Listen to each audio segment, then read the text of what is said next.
great. It doesn't make Madagascar great. It just doesn't. And anyone who tells you that doesn't know what they're doing. Well, they know what they're doing. They're trying to sell you a bill and saying, you know, if we don't have this, then anarchy will ensue. And that's not the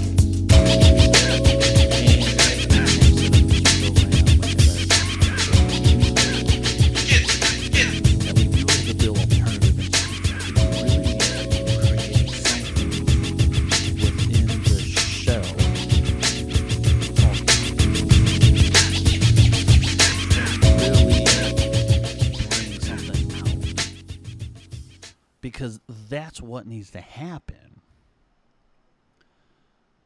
Because all of us who say, you know, down with capitalism and what's going to happen after capitalism, and this is going to be anarchy, and people are going to take the streets, and blah, blah, blah. No. I mean, yes, if you take something away without anything to replace it, then for sure there's going to be problems. So what do we need to do? So we really need to reimagine, if we truly want to move away from capitalism, if we truly want to have a different kind of economics, whether it's true Marxian economics or anarchist economics, we need to be doing something different. And one of those ways is having more of a solidarity economy. Now we've talked about more about this on the news hole, about solidarity economy, what that kind of looks like and everything. I've kind of mentioned it, you know, but here's what I mean by an X when I talk about a solidarity economy. What I'm referring to is this post-capitalist economy where it's really focused on people and planet over profit. And this isn't a new thing. Like, there have been movements internationally pushing for this thing. I mean, it kind of goes back to the 40s. You know, and I would say even the 30s, at least in the United States. Which I'll get to in a minute, and how that became to be. But when it comes to international level,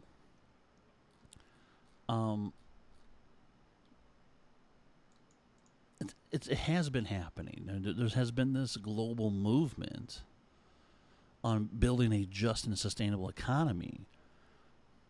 You know, and some of these movements came out of Latin America and the global South. And these are like really real alternatives to capitalism, where it's focused on participatory democracy and cooperative and public ownership, and, you know, and developing a culture of solidarity, and, you know, focusing more how to restore the earth on the destruction that's been going on because of capitalism.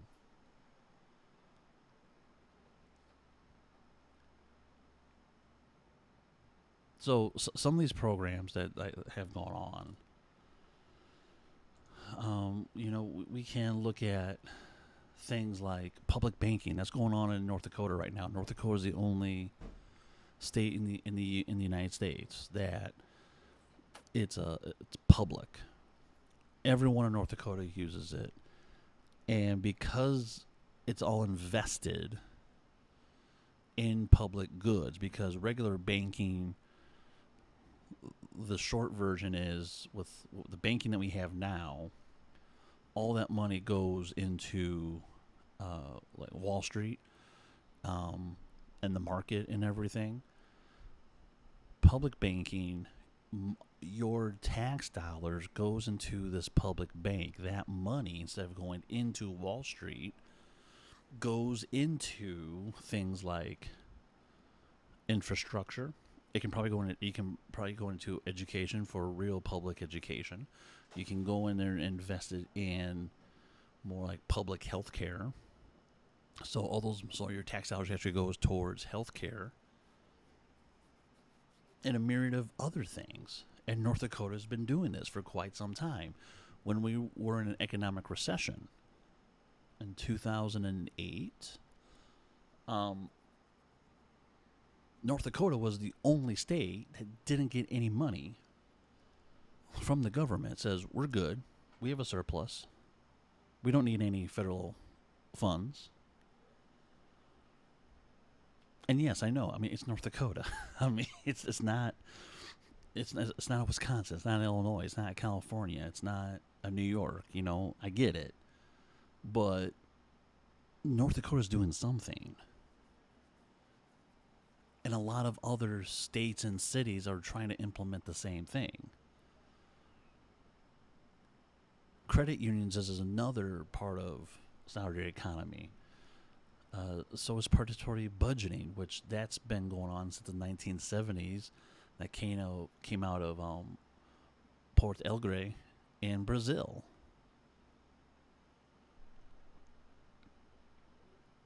Even postal banking is solidarity economy. The idea of using the post office as the way to bank, which has been done before and has worked effectively.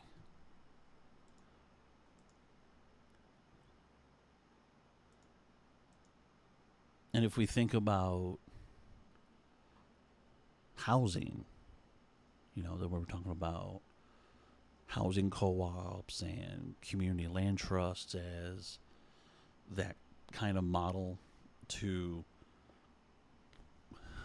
really not only help people provide affordable housing, but to really take away the gentrification displacement of people in neighborhoods. Whereas speculative real estate markets do that gentrification and displacement that we see around the United States. And same way with having a community garden is part of a solidarity economy. Having a food or a farm co-op, community fridges, we've seen those pop up everywhere. And even if we think about rural electric co-ops is another form of a solidarity economy, which that's been going on for that I know since the 40s, and some sort of community broadband where you actually invest into that. That happened almost 5 years ago here in Milwaukee, where it was a mesh project where the idea was to have a tower somewhere downtown, and then every house would have a receiver, and then those receivers would pick up other receivers and create what's called a mesh network. And the idea was people would buy into this project as like a co-op, and you would literally create a network of other internet service in your area, and removing an internet company from that. And so like that was an idea that was coming about. So I mean, this is a myriad of things of what a solidarity economy looks like. And like I said, a lot of communities internationally have been doing these and still are doing these things. So one of those things I want to talk about is cooperatives, and I've been involved in the cooperative movement since 2009. I heard of them before. I have participated in food co-ops previously, but I never got involved in them before, and I didn't have a moment to learn about them, and so this is when I moved to Milwaukee around that time. And the quick story is, when I moved here, I really wanted to open some sort of like microbrewery. And yes, you're probably saying like you were gonna open one of how many breweries there are in Milwaukee? I get it. I know. How am I going to be more unique than the next one? That was the problem. So, it wasn't until I read, either someone told me or I read about there was going to be like this, there was a group of people who want to start a bar co-op. So I was intrigued. I went to my neighborhood, one of the bars in my neighborhood, and saw this group of folks, and I was kind of intrigued about this idea about a bar co-op. I've never heard of one, so I really wanted to see, like on paper, how this was going to play out. And after kind of seeing some sort of like outline of what this was going to be, and it actually it was modeling off a current one in Austin, Texas, Black Star Co-op, which was the only bar co-op in the entire country. It was in Texas. So these group of folks were modeling off a Black Star. And we were going to, so at the time, it was like the second one, and we were, the second one in the entire country, the first one in the Midwest. And having it in Wisconsin, particularly in Milwaukee, was even a more unique thing at the time. So we opened this bar co-op. And I got a both undergrad and grad school level of here's what a cooperative enterprise is. Here are the fundamentals, and here's how we're going to implement it. It was intense. As I am trying to learn about this, I'm also implementing at the same time. So imagine, you're kind of learning in that way. And as I'm learning, I'm engaging, and this is what a board looks like in a cooperative business. This is what it looks like in having a committee in a cooperative business. Now, all the while, I should say, I was involved with that, and I was involved with my bookstore co-op, People's Bookstore Co-op. I was involved with that. I was on the board with them, and that resonated with me a little bit more because it was a bookstore, and so I wanted to engage, how to, provide knowledge and education to people in the community and everything through the bookstore. And then I got involved with the local food stop, local food co-op, also in my neighborhood. So this engagement of understanding what co-ops are and And if you have not, listened to what I am not explicitly saying,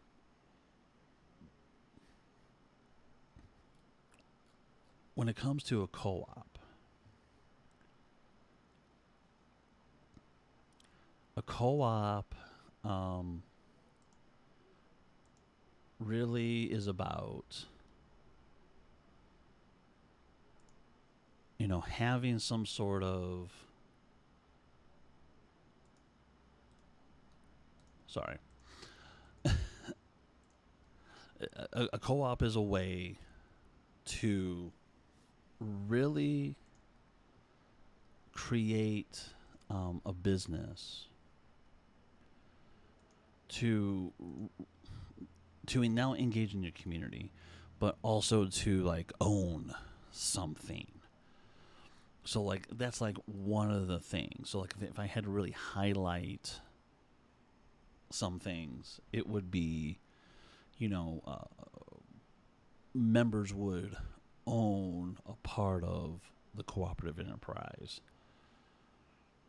and that can be, and there's different kinds of co-ops. There's a consumer co-op where it is owned by the members of the co-op to purchase goods and services. So that's an example of that. So your credit unions, your food co-ops, your housing co-ops, those are consumer cooperatives. REI, the outdoor company, is a consumer co-op. You can be a member of REI. It's a big national company, and I'm sure wherever you're from, there are different kind of consumer co-ops in that way. There are worker co-ops that are owned by the workers.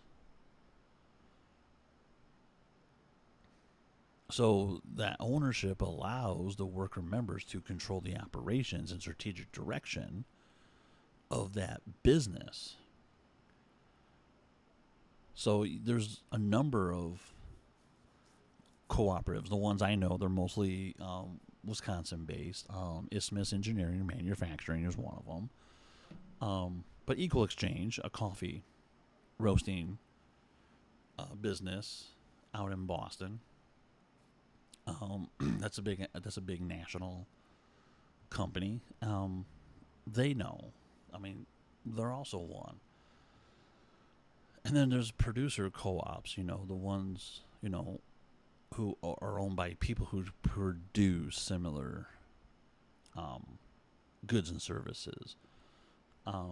Organic Valley, the dairy company is one. Ocean Spray is another. And then when you have like, shared service co-ops, your Ace Hardware is a cooperative in that fashion where they combine, it's that kind of purchasing enterprise that combines members of demand they achieve, for better pricing and availability and the delivery of products or services. And so it's a cooperative of other businesses and organizations to, provide services for folks. And then there's like a multi-stakeholder co-op where it's kind of more of a hybrid of the ones I just mentioned. So you can have a consumer and a worker co-op, or a producer and worker co-op. So, I mean, there's like a lot of those things that happen. So, if we just focus just on the United States and the economic impact that just cooperatives, the ones I just mentioned across the board, what they have done. So totally, cooperatives around the United States, they bring in 652, what's this called? It's $653 million in revenue, which means they produce 74, what's called $75,000 worth of wages.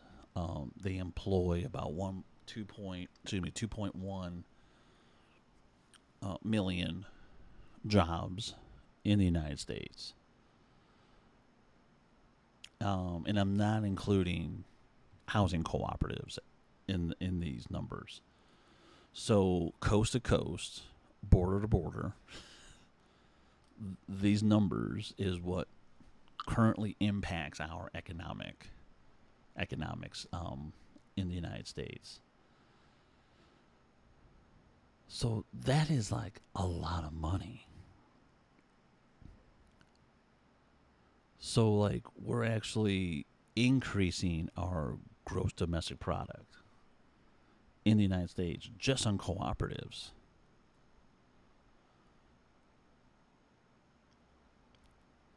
And these enterprises are, again, driven by people and workers.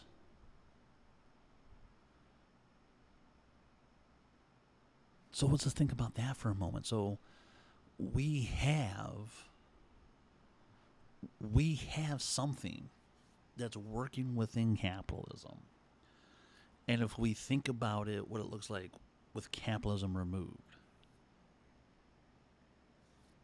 and we still use some sort of currency.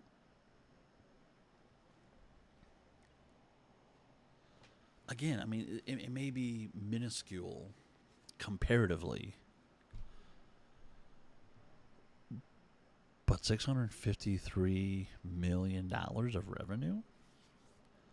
I mean, that's nothing to sneeze at all. That's a number that, okay, I'm listening. What do we need to do? You know, it's employing 2.1 million jobs. Okay. So how do we increase it from 2 to 10? 10 to 100? You know? And what's crazy is that, you know, I've gone to like various communities and even show this kind of research to city councilors, county board members, economic developers, nonprofit folks who work with the public and private sectors, and say, okay, we talk about what's the alternatives to what goes on? Well, here's an alternative. Here's the research. Here's what's been published here through, academia, and even the numbers I just talked about is through the University of Wisconsin Center for Cooperatives out in Madison,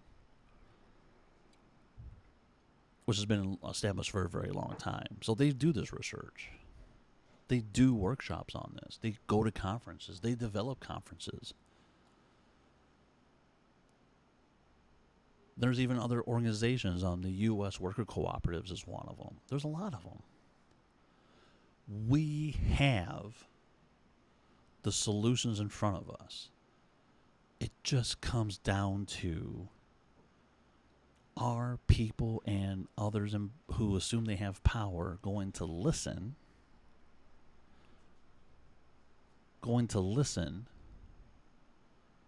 and develop these things?